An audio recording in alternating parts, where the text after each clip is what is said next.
Sir Fred. Ang laki naman po ng bahay niyo. Mag-isa lang po kayo dito?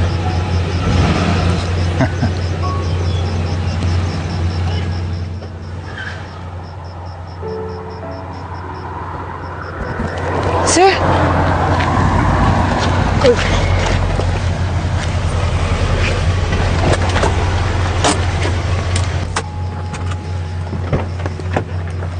Hi, Lolo.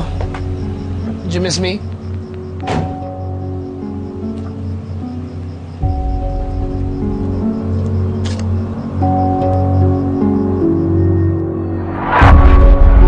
Who are you? Nurse po ako ni Sir Fred. Really? Anong ginagawa mo rito, Jared? Did your mom or sister send you?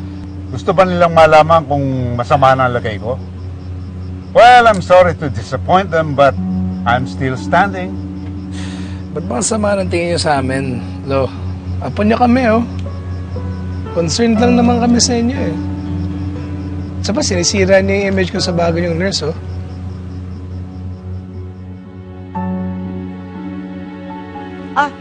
Sir Fred, nari na pala kayo. Ibinalita ko kay Sir Jared.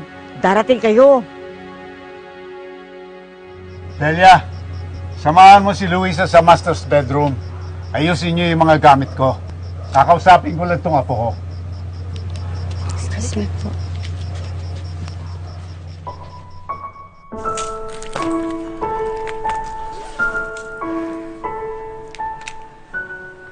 Siya, si Ma'am Elizabeth. Siya yung asawa ni Sir Fred.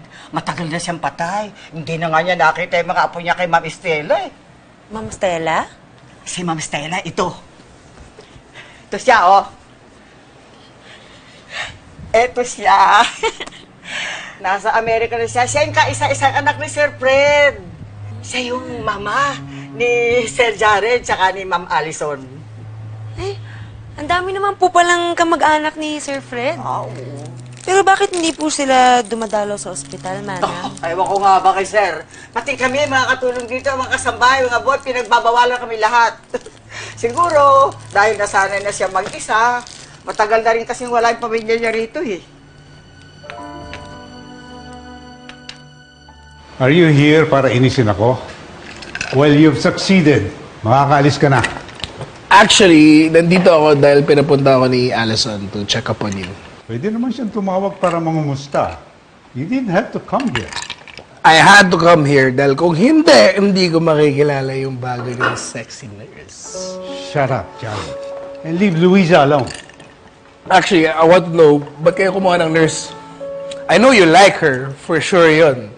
Unless may sakit kayong hindi nyo sinasabi sa amin. You really would like that, wouldn't you? No. Gusto niyong mamatay na ako para makuha niyo na mana niyo. Well, I've got news for you. Kumuha ako ng nurse because I want to live a long, long life. You wouldn't get your hands on my money anytime soon. Okay, relax. Just relax. Okay, you just came from the hospital. Mali ba natin? Baka ma-stroke kayo niyan. Kawawa naman si Luisa. Wala siya ng trabaho. Kakarating niya lang dito. Get out of my sight, Jared. Leave. Leave. Okay,